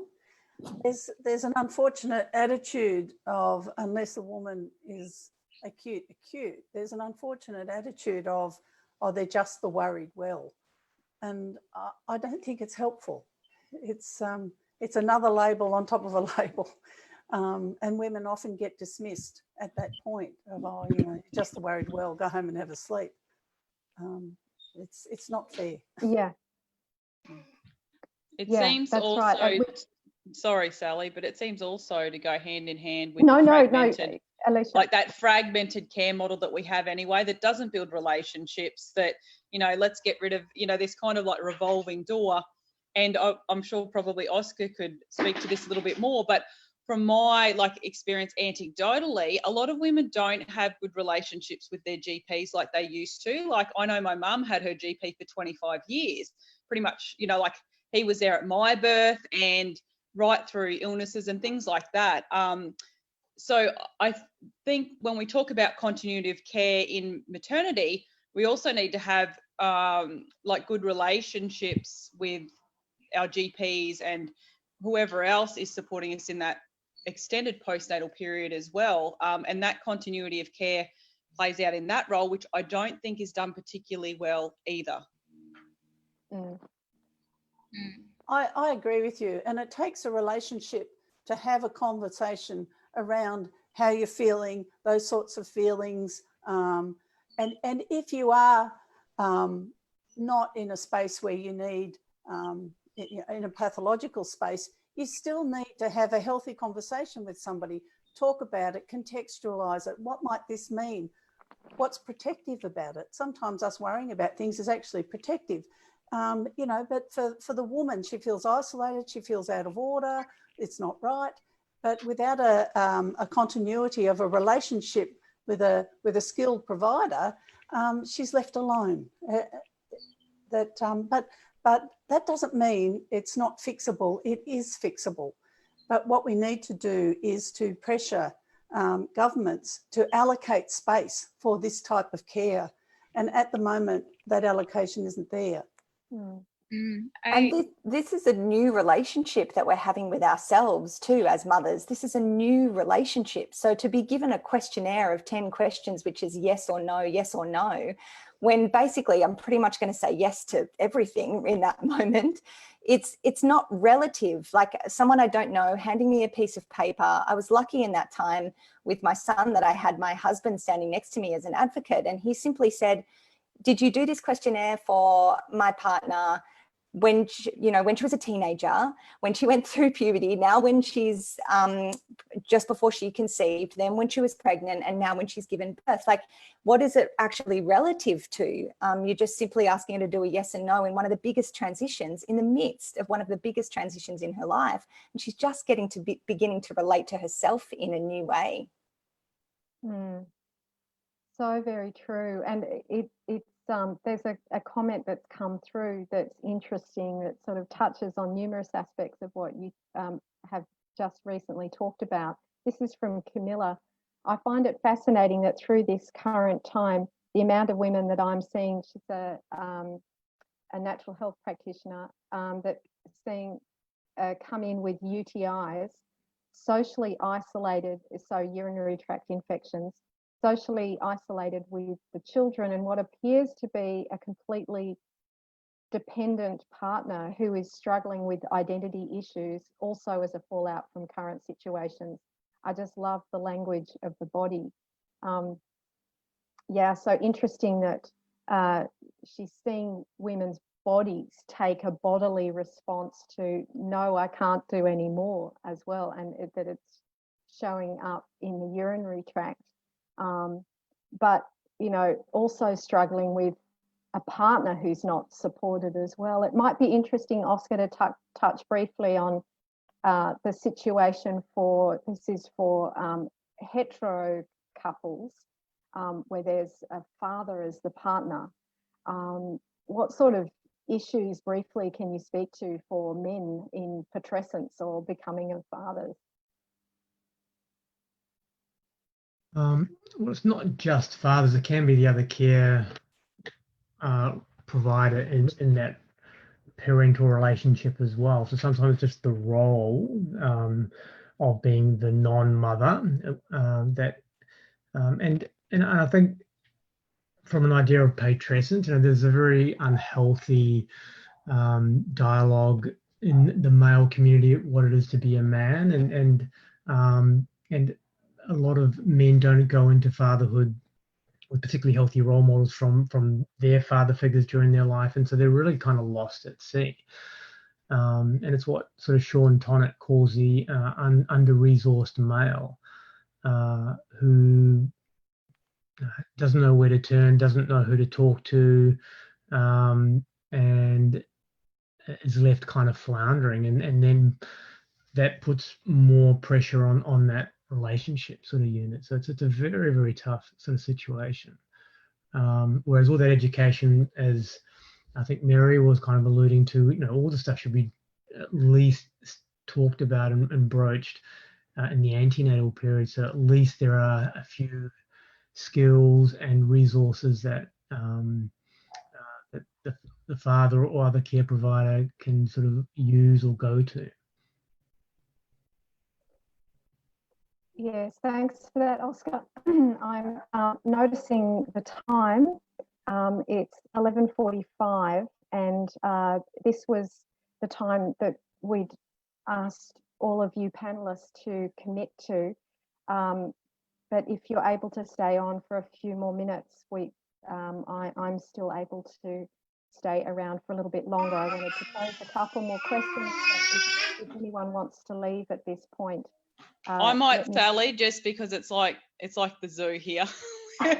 And I've been outside, I've been inside, anyway, the usual. But unless oh no, that's okay. Unless there's any specific like maternity reform, the policy side of things, I'll switch off now. Yeah, well, I suppose if there was anything that you can share about support for birthing on country. We are trying, absolutely. It's been, whilst I don't try to speak for Indigenous women, I guess I always think about equity and not equality, because we don't want everyone given the same. You know, we need to get away from this standardized approach. We need equity, so everyone's brought up to the same level.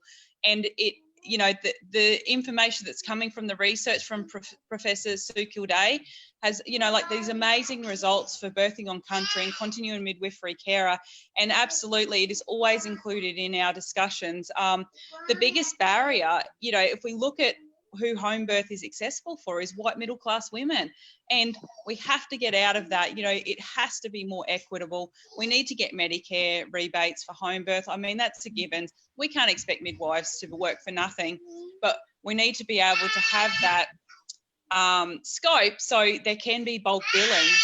But we also need to not standardise the Medicare either, because there are people that need, you know, vulnerable groups that need additional support. Not just with the midwife, but whether it's social support and things like that. So we need to, you know, Medicare is very standardised, which is another issue as well. But I think it's small steps, and absolutely we need to be looking at these birthing on country models, because the results are exemplary and they're what the community is asking for. Thank you so much for that, Alicia. No worries. Thanks so much, everyone. I've really enjoyed it, and thanks, Annalee. I know you're behind the thing, but thanks for you know, taking a lead role in this as well. Yeah. Thank you. Goodbye, Alicia. No. I just wanted to say something as well about continuity of care, because I feel like we're often talking about continuity of care on midwifery, but I feel like, you know, as an Indigenous person, continuity of care means more, it's more layered. I feel like continuity of care is connection to the land and being able to birth in a place where your ancestors birthed as well, and that they're also present in your birth. You know, I feel like continuity of care goes on different layers as well, and it's not just midwifery care, and that's why the birthing on country programs are so important as well, because it does affect our mental health on many levels. And so important to be able to access carers who are Indigenous themselves and understanding of the culture, and not having the white dominant culture imposed yet again over such a pivotal event. Was there anyone else who wanted to sign off at this point? We have to leave. Okay. Did you have any other parting comments that you would like to make? I did, man. No, I feel good. Thanks for listening to us. And sorry that we weren't so prepared. No, it was fantastic to hear your perspective, and from the many layers that you bring to the conversation, and wonderful, even just not having mothers here, but getting that perspective for your future is so important, and building up that picture of, like what you were describing, Ella, for your birth. If you see it, that's how it's going to happen. Yeah. Thanks, guys. Thank you, Sally. Thanks, Annalee. Yeah. Thank you so much. Mary, did you want to say a few words about birthing on country through what you know through your work? There's ample evidence that in a well-designed and a well-delivered model of care, the outcomes are fantastic. And Alicia made reference to the Sue Kildea study that was done, I think it was up in the Northern Rivers. Their outcomes were amazing. Their outcomes were excellent. And as the researchers said at the end of it, this is something that should be available to all women because of the improved outcomes that happened. They were focused in their study on Aboriginal women, but it's something that everybody should know. I'd just like to make one comment. Alicia spoke about equity.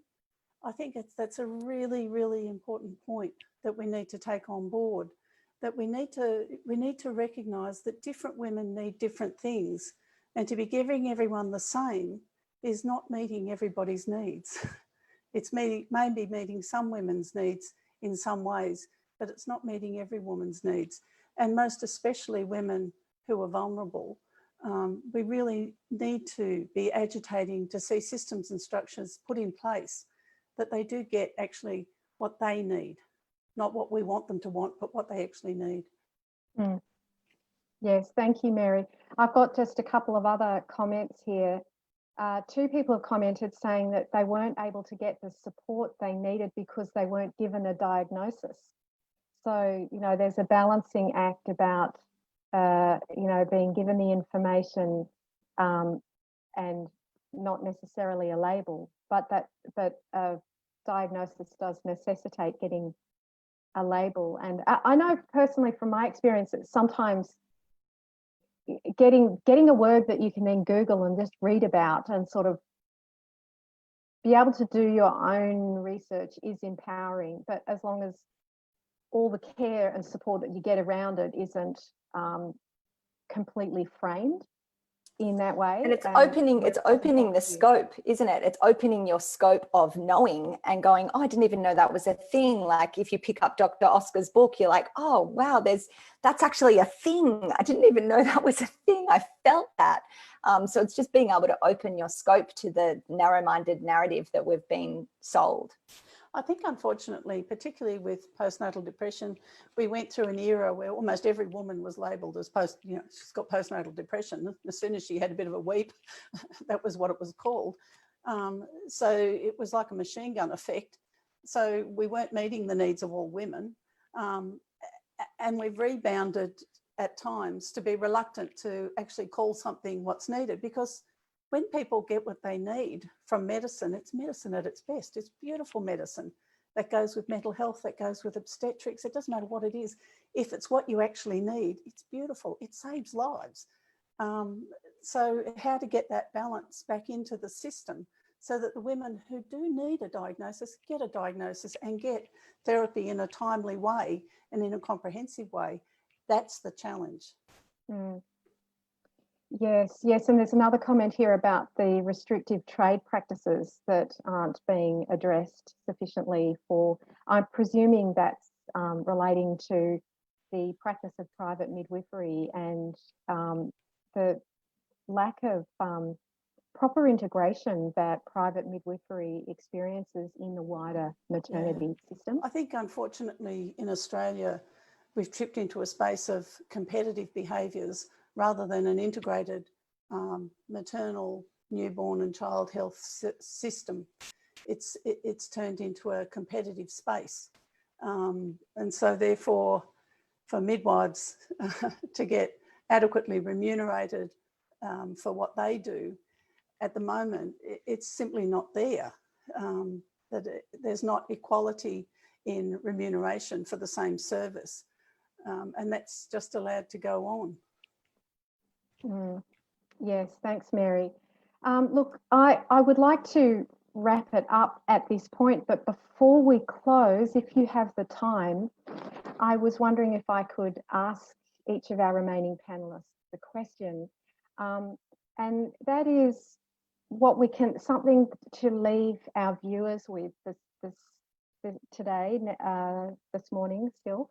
So Sophie, is there a key resource that you would point a mother to, or a primary carer who's struggling and needing more support? Is there a primary resource that inspires you that you would like to let the listener know of? Well, it depends on a lot of different factors, and I'm probably not the best person to recommend resources in terms of mental health. Probably Oscar is, but I think what I would say to mums who are struggling and who are finding themselves in a space of feeling as though they're alone or they want a place to reach out to is to know that we're in this together, is to know that what our children need isn't a perfect mum, that we can't be a perfect mum even if we wanted to be, and that our imperfections serve our children as much as they serve ourselves and who we are. And the best that we can do is what we can do in that moment. It's just about doing the next thing. I think it can feel very overwhelming trying to project so far into the future and live up to idealized versions of ourselves and our mothering. So it's about a process of surrendering, of letting go, of being with yourself in the moment, and of knowing that you're not alone and that support is out there. Yeah, thank you for that, Sophie. I like that point about just doing the next thing. What's needed in the next 5 minutes?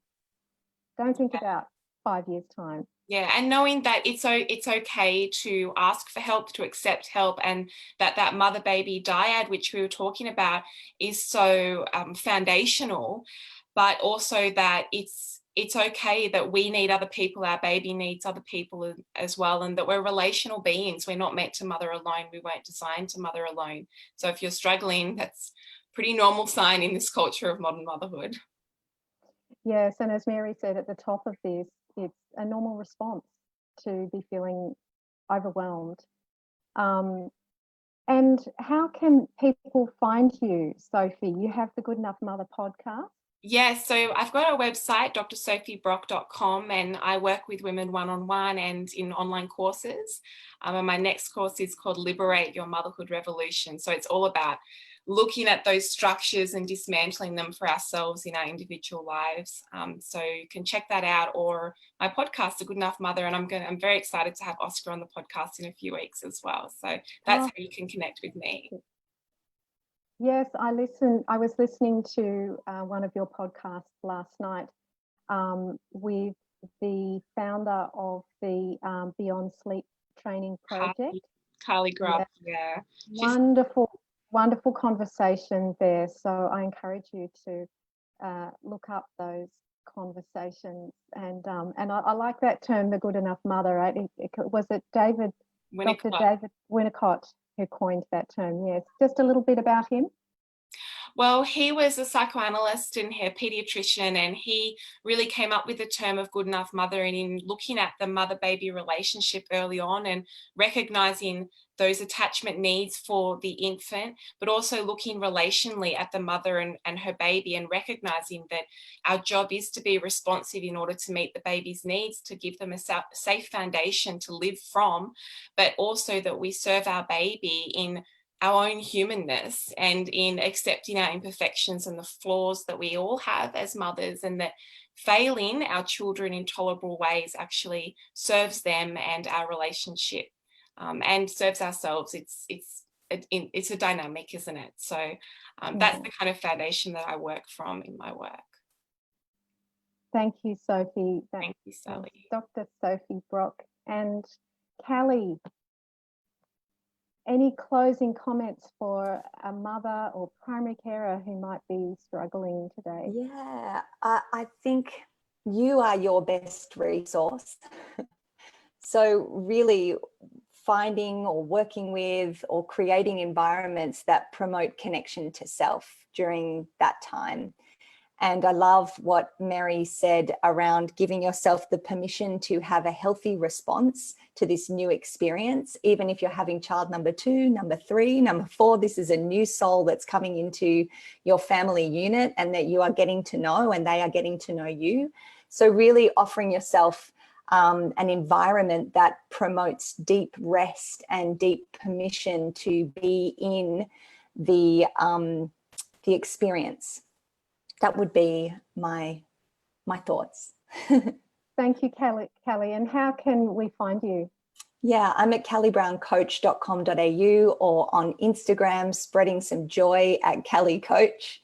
So you can always jump in there and find me there. Yeah, thank you, Callie. Thank you. Oscar. Yeah, our pleasure. Is Oscar still with us, or did he have to go? Yes, Oscar? I'm here. Yes, any parting comments for anyone struggling at this time? I love the saying that it takes a village to raise a mother. And so whenever a mother is struggling or feeling like she's not succeeding at her job, and it's never a case of failure from the mother, it's more failure from the village, if you like. And so just to really kind of acknowledge, just that dynamic that if a mother is struggling, it's because she hasn't had enough support. I think that's really important. I think change within the medical system. I think change within the culture of mother care is really important. It's going to be generational. So part of my mission statement is to make sure that for my children, when it comes time for them to be having children, that they're going to have a much deeper system that's kind of helping with their care's turning up without them necessarily having to ask for it. And it's going to be much more personalized and holistic than kind of the cookie cutter approach that is happening. And I would love to see mothers not getting their care from medical centers, but from mother care or motherhood clinics. And then where the doctors and the psychologists and sleep therapists can come to those kind of places. So I think that is part of the culture shift that we kind of need to see, that every mother knows you just go to your local motherhood center and that's where you get your care. So I'll leave it on that note, but it's I think we need to see such a massive change that it's going to happen slowly, but we're all part of that change. And Oscar, how can we find you? Facebook, Instagram, OscarSerrallach.com, and then my book, Postnatal Depletion Cure, you can pretty much find anywhere. But yeah, it's a great conversation. Thank you, Sally and Annalie, for today. It's been amazing. Yeah, thank you. Thank you, Oscar. Dr. Oscar Serrallach, Serrallach. There's the double R and double L in there. And Mary. Right. Oh, well, my very first thought was I'd be referring them to Sophie, I think. I'm based in Canberra and I'm mindful there's this amazing banner as you go to view the House of Reps, and it's a suffragette banner and it says, "Trust the women, mother," as I've done. That I really am mindful that, before the baby's born, I jotted down a little note here saying a help plan, that if before the baby's born, that people think about what are the supports I need. We would call it an eco map, but what are the supports that I have? What are the supports that I think I might need? How might I contact people? I actually say to people, have a look around you. Who's mothering do you really admire? Who do you feel really comfortable with talking about this to? Have those conversations before the baby's born so that you can bounce off somebody, and they'll invariably tell you, you're not going crazy. This is what happens. You're okay, or not.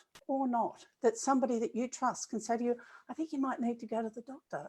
A good job if you went to the GP, but unless you have that relationship beforehand, it's really hard to have a trusting relationship in the middle of feeling overwhelmed. So I would really say to women, before the baby's born, stop and think and be looking around. Who's mothering? Do you really like how they go about it, how they respond to it, how they seem in themselves? Have those conversations early so that when you need help, it's there and it's available, because help is there once you get in. And if you seek help, you have not failed. That's the biggest single thing. They feel like failures. It's so bad. They are not failures. Help seeking is a good thing. And to be challenged is a good thing, because when parents are challenged, they resolve those issues and they go on to resolve other issues that they might have needed help for because they've developed skills. So don't be afraid of being challenged. Be more afraid of what you do with the challenge, and plan to deal with it. Yes, it was Dr. John Travis who we've interviewed on our radio show a few times, and has been involved in supporting the perinatal period for decades. He said once that it takes 3.87 adults to raise one child. And I said, where'd you get that number from? He said, look, I just kind of plucked it out of the air. But, looking across societies over and villages where children are raised in a more communal environment, just as mum or dad or primary carer, whoever is with the child is kind of starting to lose their ability to really centre on the child's needs, and I need some time to myself, grandma or auntie or someone else can step forward and So it isn't natural. That's right, Mary. It's you're not supposed to be doing this alone. You're not a failure if you ask for support. It's a normal, healthy response. Mary, if anyone wanted to connect with you, would that be through Safe Motherhood for All? Yep. Yeah. Yes, so thank you all so much for being with us. Annalee, thank you for being the prime mover behind this event. As usual, your energy and enthusiasm has made something happen at very short notice, and not just happen, but work really well. And you kept this going beautifully. And there's few women working in this space who have the energy and dedication that you have to be able to do all that you do. So thank you, and I honour you as a mother and an advocate and a producer and broadcaster and prime mover in this space. This is a first for us. We haven't done a Facebook Live, but Annalee's "we can do it" and can do attitude means we have just done it. So yeah, so thank you all again. It's now 7 minutes past 12. It's been wonderful talking to you all. And Annalee, did you want to say any final words, or should we? Don't quite know how to end this. Sorry, just thank you to all our panelists, and really from the bottom of our hearts. And this is such an important topic, all the topics, so many topics covered here today, from birthing on country to equity in healthcare to recognizing the value that our mothers bring to the world and how important it is that we take care of them and just see them for what it is that they're going through. And for all of us as a society to have that healthier outcome when we take care of the seed in the soil. So thank you so much for being part of this. And yeah, very, very grateful, especially at such a short notice and a bit of madness and getting us all here. But it was beautiful. Thank you. Thank you again, everyone. It's been a wonderful opportunity that I've really learned a lot from. Thank you so much, Sally, for taking on this mammoth effort of hosting the event today. Thank you. Love to you all, and have a beautiful, beautiful day out there wherever you are. To all our mothers listening, and to all the dedicated healthcare professionals and everybody involved in us, raising us as a society. Thank you to all. Bye-bye. Thank you.